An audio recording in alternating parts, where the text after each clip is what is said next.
बेटियों के जन्म के लिए कैसे घर को चुनते हैं भगवान। दोस्तों, कहते हैं बेटे भाग्य से होते हैं और बेटियां सौभाग्य से। यह कहना एकदम सही है। बेटियों से घर की रौनक अलग ही होती है। कहा जाता है कि जिस घर में बेटी का जन्म होता है वो घर स्वर्ग के समान होता है, क्योंकि बेटा तो केवल एक कुल को ही रोशन करता है, लेकिन बेटियां दो कुलों को रोशन करती हैं। अगर अपने सास ससुर के लिए भी करना हो तो बेटियां ही करती हैं। आपको बता दें, गया जी की बेटियां भी अपने पिता के नाम का पिंडदान कर सकती हैं। वहीं अगर ससुराल पक्ष में कोई पुरुष नहीं है तो इस स्थिति में बहू भी पिंडदान कर सकती है। रामायण के अनुसार दशरथ जी का पिंडदान गया जी ने ही किया था। दोस्तों, वो बहुत किस्मत वाले होते हैं जिनके घर एक बेटी जन्म लेती है।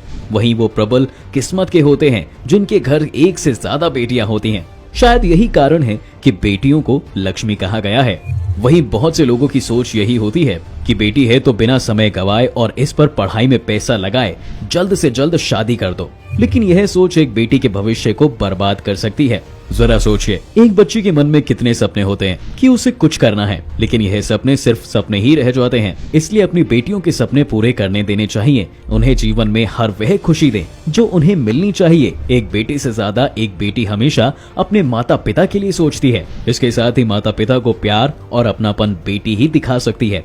बेटी के जन्म को एक जश्न की तरह मनाना चाहिए। माता पिता को बेटी को हमेशा एहसास दिलाना चाहिए कि वह कितनी खास है। दोस्तों, बेटी कभी भी बाप पर बोझ नहीं होती है। वो सिर्फ अपने और अपने परिवार की किस्मत बनाने के लिए जन्म लेती है।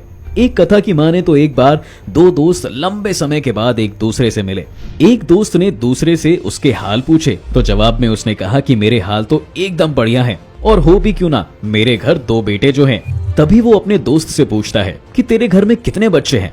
दोस्त खुशी के साथ बताता है कि मेरे घर दो बेटियां हैं। उसका दोस्त भगवान का शुक्रिया अदा करते हुए कहता है कि धन्य है उसके घर बेटियां नहीं हैं। यह सुनकर बेटियों के पिता की आंखों में आंसू आ गए। तभी उसकी बेटी पिता के मित्र से कहती है कि अंकल, भगवान हमेशा भाग्यवान को ही बेटी देता है, कभी गरीब को बेटी के रूप में माता लक्ष्मी नहीं देता। दोस्तों, भगवान उसी को पुत्री का सुख देता है जिसके अंदर पालने की सामर्थ्यता होती है, जो गरीब होकर भी अपनी बेटी को पाल सकता हो।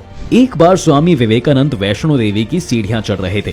बगल से एक किसान अपनी बेटी को कंधे में बिठाए चढ़ाई चढ़ रहा था। तभी स्वामी विवेकानंद ने कहा कि बाबा, आपकी बेटी का बोझ आपको लग रहा होगा, इसको मैं उठा लेता हूँ और माता वैष्णो के दरबार तक लिए चलता हूँ। तब किसान ने स्वामी विवेकानंद से कहा कि बेटी कभी भी बाप के कंधे पर बोझ नहीं होती हैं।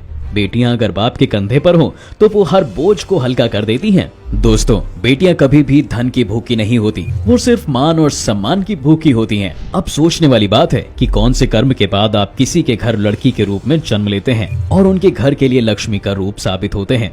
गरुड़ पुराण में बताया गया है कि जब आत्मा को नया जन्म मिलता है तब आत्मा को उस शरीर के अनुसार व्यवहार में ढलकर अपने कर्म करने होते हैं। शरीर के जरिए कर्म करके ही एक आत्मा अपने जन्म के उद्देश्य को सार्थक भी बना सकती है और निरर्थक भी।